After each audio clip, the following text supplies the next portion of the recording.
Ker če vsedem zlata velika, se znajo videti tudi po prvih par lopatah. Evo, prva luska, evo, bravo. Evo je. Dajmo to prikazati.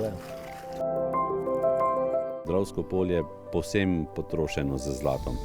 Na Dravskem polju je skoraj vsaka hiša z zlatom, zato ker vsi so uporabljali ta gramoz, ta material. Zlata je še kar, bomo rekli, od izvira pa dejansko do izliva je še kar, bomo rekli, rajši, da je par tavžnih ton. In na koncu konca smo že našli ljudi, ki so prišli s krožniki, ovalnimi, z ponvami, ne? In so pač poskušali. In če imaš srečo, najdeš, sigurno najdeš. Poliva počasi, kar pomeni, da ima zlato čas, da se usede v te zareze, ker če to gre spet prehitro fizika, enostavno dejansko zlato tudi izperemo iz tega.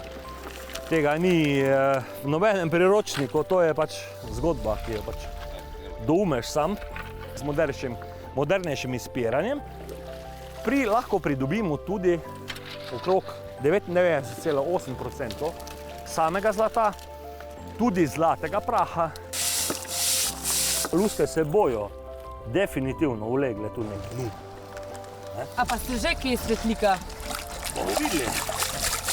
Ko gledamo celotno Dravo, verjetno so neke točke, kjer je tega zlata več, nekje pa manj, ne?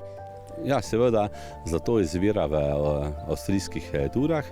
Z ledeniki, se pravi z ledenimi dobami, je to zlato šlo ven iz zlatih žil, kot jih imenujemo, in je potem potovalo po reki. Odvisno od velikosti teh rud, teh lusk, je pač in tudi od pretoka vode. Drava kot v svoji zgodovini je bila razlivna reka, ne? In zato se je takrat umirjala, tu se je razpostrila, tu se je razlila in zato je v bistvu Dravsko polje povsem potrošeno z zlatom. Komot lahko povemo, da je, recimo primer, na Dravskem polju je skoraj vsaka hiša z zlatom, zato ker vsi so uporabljali ta gramoz, ta material. Evo, prva luska, evo, bravo. To je 24 karatov, 96% čistoče.